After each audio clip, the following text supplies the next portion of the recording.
Well, good afternoon, everyone. Thanks so much for having me here this afternoon, and really thank you to all the interns and the panelists for speaking and sharing your stories. And it's very enlightening to hear your thoughts and your perspectives on a number of different issues.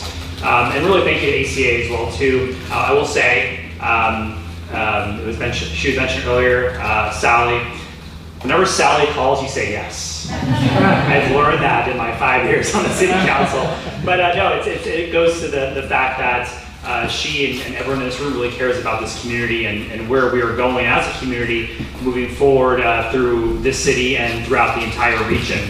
And I will say, is it Sophia or Sophie? I apologize. Sophia, but I also go by Sophie. Okay. It was really, I think you said something that's really enlightening, and something that I hope everyone in this room really takes to heart, is the fact that even though, yes, we are very diverse amongst the API community. I'm a Filipino American. My grandparents and my dad immigrated from the Philippines.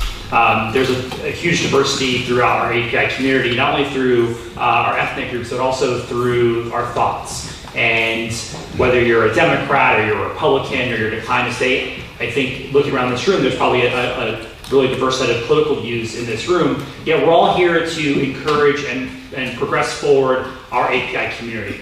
And I think that's what at the end of the day it should be about, is making sure that there are opportunities that exist, especially in government and the political world, for everyone within our API community. If you look at all the city council offices that are up for election this current year, there is an Asian American running every single council district. Now, they're diverse in terms of their political viewpoints. There's independent, Republican, Democrats, but really an opportunity for us to really have an understanding and encourage those individuals to win. I'm a Republican, I'm not shy about that. Isaac is Democrats, others are Republicans, and I've had an opportunity to meet with a number of them and making sure that opportunities exist for these individuals to run.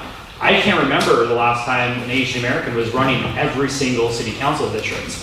That's extremely important because again, we want that diverse set of viewpoints represented on all of the council seats, especially when the Asian community is the fastest growing community, set of ethnic groups in our city. So it's extremely important to make sure that we are supportive, having those conversations, having those dialogues, despite the fact that at the end of the day we have to disagree on whatever that viewpoint is. That's extremely important.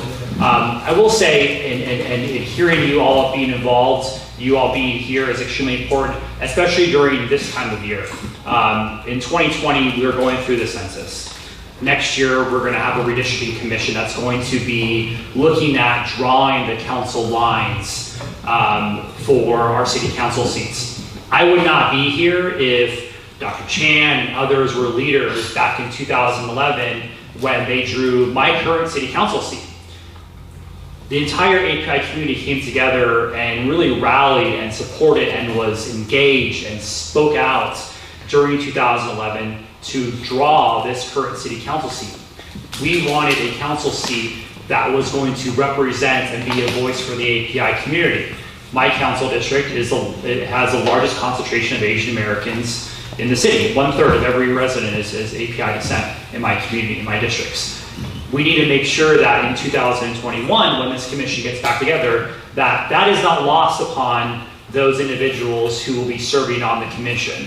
So I will say, in the near term, you're going to hear a lot from Dr. Chan, Sally, myself, others who are going to be asking you to be engaged if you live in the city of San Diego, whether that's serving on the Redistricting Commission or going out to various hearings and having conversations with your neighbors and others about the importance of making sure that we maintain these lines and continue to have a voice for the API community served on the city council. So that was going to be my message today, just to make sure that you are all going to be continuous in your engagements. Thank you for serving. Michelle, thank you for being an intern in our office. It is sometimes not sexy work, but it comes from a passion of representing your community and having a love of your community and making sure that those issues do get addressed and answers to on behalf of the community. So thank you again for having me. Thank you for all of your engagement. I look forward to seeing you sitting up on a dais, whether that's the city council dais or another dais in the near term. So thank you very much.